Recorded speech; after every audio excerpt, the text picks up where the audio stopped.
Вітаю! Це 32-й урок Fusion. Налаштування ярликів у вкладинках. Let's go!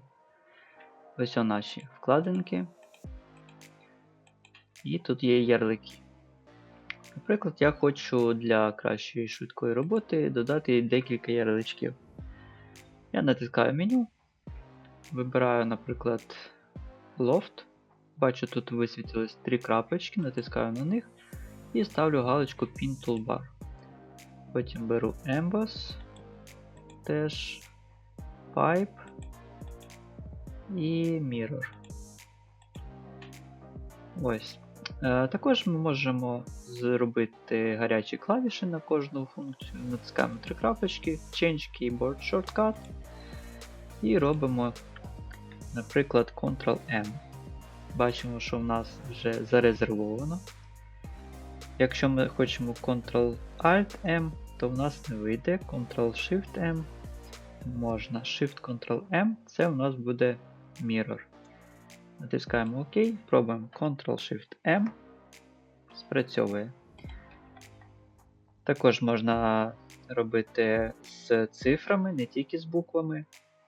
Якщо ми хочемо, наприклад, прибрати гарячі клавіші, ми наводимо на наш значок, 3 крапочки, Change Keyboard Shortcut і Reset to Default.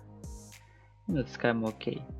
У нас це віконце просто видалиться, тобто текст видалиться, гарячі клавіші, і все.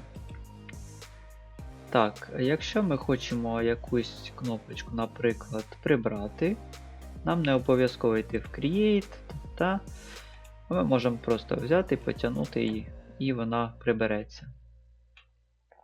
Добре. Так, ще тут щось я поставлю, Split Body, Pin і Offset Face. Якщо ми вже багато кнопочок поставили і в нас вони не влазять, то, на жаль, розширити це меню неможливо і деякі функції прибрати неможливо. На жаль.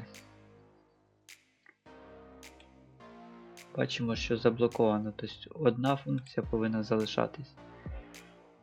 Ось, тому вибирайте самі підходящі кнопочки, котрі вам потрібні постійно, і вставте тут. На всі інші ви можете назначити гарячі клавіші і викликати гарячими клавішами.